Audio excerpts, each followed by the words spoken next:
Hi, I am ukallii. Welcome back to my channel. So today I am starting the next step on my Harry Potter rewrite project, which is to actually start implementing all the changes that I had planned. I've been thinking a lot about it, and I have decided to go ahead and make this a historical fiction and set it back in time about 100 years. So the first step, naturally then, is to figure out exactly when it's going to be set, because that's going to determine like how the Dursleys interact with Harry and what kind of situation we've got going on with each of the characters for their finances and things like that. So I've been looking at this, which is I just googled European Wars timeline, and this is what I got. And it's just a timeline of all of the wars going on in Europe. So what I'm gonna do is look through this list, this timeline, and try to figure out which war I want Grindelwald to be set during and which war I want Voldemort to be set during. I had in mind that Voldemort would be set during the Napoleonic War, because I remember there was something going on in England during the 1930s, 1950s, but I think I may be thinking about the American Civil War. So the Napoleonic War works well for Grindelwald, and then there was the French Revolutions that happened. If you didn't know, there were multiple French Revolutions that were going on, and a few other continental wars. And I think what I'm gonna do is actually have Voldemort move, because it really didn't make sense to me when I was reading the books that Voldemort just stuck to home. He just stayed in England and he never traveled or anything. I mean, Grindelwald traveled all over Europe and terrorized all of Europe, so I think that in order for Voldemort to match Grindelwald, he has to do the same thing. So I'm gonna go ahead and have Voldemort branch out. So that's the first change that I'm gonna implement. So I'm gonna go through the timeline now. I've divided it up into books at this point. I'm gonna go through the timeline and start implementing the changes bit by bit.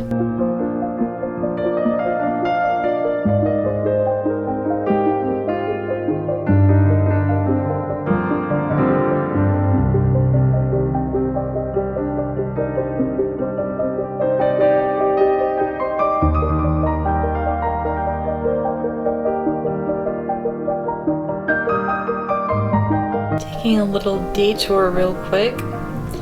This is kind of the fashion period that I'm looking at specifically for doing this. The reason why I'm looking at fashion is because fashion was influenced by and influenced a lot of what was going on in like the way that people presented themselves and whatnot. Like, for example, Queen Victoria and all of her stuff, and the kind of the Victorian mannerisms that we think of today when we think of the Victorian period. You can see it in fashion. Now, I am the most comfortable with what was going on in the 1870s. That's the period I'm the most knowledgeable about. But I know enough about what was going on in the 1860s to write comparably in that period. So what I think I'm gonna end up doing is setting the series in the 1860s through the late 1860s through the early 1870s. One of the things that makes that period really interesting for wealth and money at that time was that you could have huge varieties in what people were doing with their lives and what they were wearing. And a lot of that was influenced actually by the invention of the sewing machine and industrialization. So being able to talk about the characters and explain what was going on with characters through their clothing and through their whether or not they're using industrialized mass-produced items, or if, which was more fashionable, or if they're using, traditionally homespun garments, which were much more expensive but a lot more traditional, can say a lot about the character. I like the idea of setting the series in the late 19th century, but still having them kind of behind. So I like the idea of setting it during a time when there's a lot of variation going on, so that I can tell a story with the way that people look, rather than relying on actually having dialogue sequences and things like that. I can sort of relay information about what characters are like based on their clothing, but that got me thinking. that maybe it would be best to actually set it later, maybe in the 1890s, and have the wizards basically be behind the times, behind the fashion by a little while. In the books, they're behind the fashions by like 1,000 years. But that's ridiculous. That's absurd. There's no way that they'll be able to actually, you know, stay hidden from the Muggle world if they're that behind.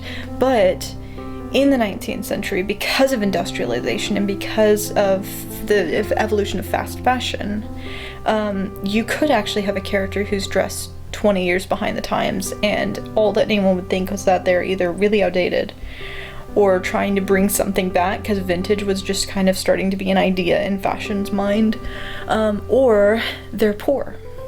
So it's an interesting idea to have someone like, you know, like the Malfoys, this extremely rich, extremely influential family, but because they're so pure-blooded, they would not indulge in modern fashion, and having them wear stuff that's like 20 years out of date. So in the magical world, sure, they're hip and they're awesome, but in the Muggle world, everyone looks down on them because they're super behind the times. So I'm playing around with that idea. I am quite knowledgeable in everything from 1870 through 1910, basically 1914-ish, so up to the World War I.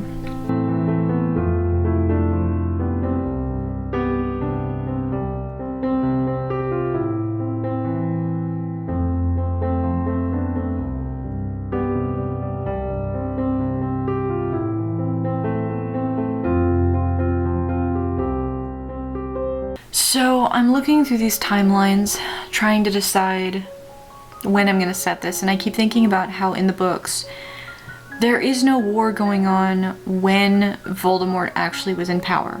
No, in the real world, in the Muggle world, there's no war going on. But there was a war going on with Grindelwald because Grindelwald is correlated to World War II. So I'm thinking about whether or not I want to do that. Here's the problem with that, with the original books. Voldemort is presented in the books as if he's this ultimate evil, he's this big badass, he's really scary, right? But he doesn't do nearly as much as Hitler did. He doesn't do nearly as much as Grindelwald did. He's therefore doesn't merit that level of fear. So if I do that, if I follow that pattern, and I have Grindelwald set during a real war like the Napoleonic War or the French Revolutions or both, and then not have Voldemort set during a real war, then the problem arises of what am I going to do as far as the perception, the public perception of those two wizards. I think what I'm going to do is downplay Voldemort more, have Voldemort be less of a boogeyman, and have Grindelwald be more of a boogeyman. So the whole, like, you can't say Voldemort's name thing, I'm going to ditch that. I'm going to ditch it, and I'm going to have it be you can't say Grindelwald's name. And have Grindelwald be more of a scary figure in the books, and have him be more of, like, a haunting the memory of the Wizarding World kind of situation in the books. And kind of play off the antagonism between Grindelwald and Voldemort, have Voldemort kind of trying to rise to that level and rise to that power, but never quite getting there. Voldemort never quite reaching more than just a homegrown terrorist. I don't know how that's going to affect the last book. That's something I'm going to have to figure out, but I think that's the direction that I'm going to go with. As a result, I'm going to have Grindelwald defeated either at the end of the French Revolution or at the arrest of Napoleon at the Battle of Waterloo, one of those two. Which means that Voldemort's rise to power is going to happen in the 1850s through the 1860s, cut down that 50-year period down to a 20 or 30-year period, and then have Harry's crew active during the 1870s? Somewhere around there? Late 1870s, early 1880s? That's kind of where I'm leaning. I'm comfortable with that, and I think that's the way I'm gonna go with that, so. Alright, this is where I'm at so far. I've figured out an incredibly vague, extremely general timeline that I like to follow from this point forward, and I'm gonna work on filling that out tomorrow. So, that's a night.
We're now on day 2 of the timeline, the chronology for the Harry Potter rewrite fan fiction.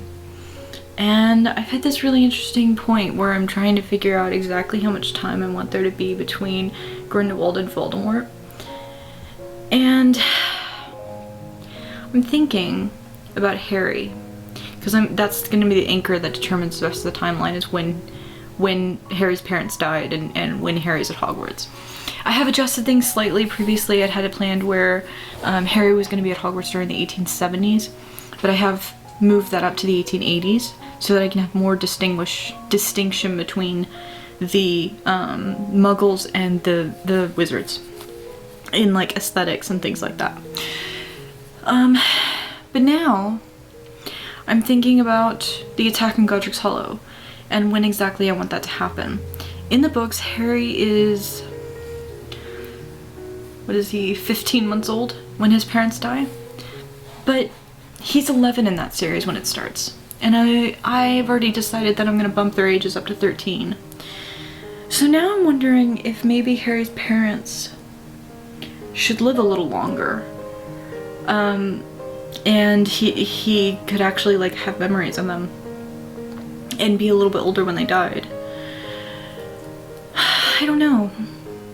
I'm very much on the fence about this, but I really like the idea of him being a little bit older, mostly because I like the idea of him arriving at the Dursleys able to do things like talk already and not, not have to go through the trauma of dealing with them teaching him to talk. Because realistically, if you have an incredibly abusive household, trying to teach you how to talk after being in an incredibly loving household and dealing with the death of a parent and all of that stuff, that's a lot of trauma for a kid to deal with. And yeah, kids adapt, but some kids don't.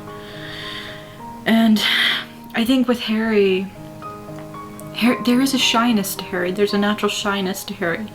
And I'm afraid that if he is young enough going to the Dursleys, he would just have the life beaten out of him. Like the hope and the love and the kindness beaten out of him, and he would just become this really dark person. So I think he needs to be a little older when he arrives at the Dursleys, for realistic psychological reasons. So now it's a matter of picking when exactly he's gonna arrive at the Dursleys. I'm leaning towards 3, because by then, in the modern world, by then a kid's out of diapers. Usually, sometimes they're not. Some kids are in diapers all the way to 5. But most kids are out of diapers by 3. They already know how the basics of talking by 3. They're not using complete sentences or anything. But they've got talking down. They're picking things up really quickly. That's the age whenever you're learning a lot of stuff very, very quickly. Not quite an imaginative play yet. A little too young for an imaginary friend, but old enough to have a basic understanding of things coming and going. Old enough that he wouldn't think his parents are just gone. Old enough to think they're not just gonna come back. He's old enough at 3 to understand the idea of permanent removal. So I think I'm gonna bump him up to 3 when his parents died and still have 10 years with the Dursleys.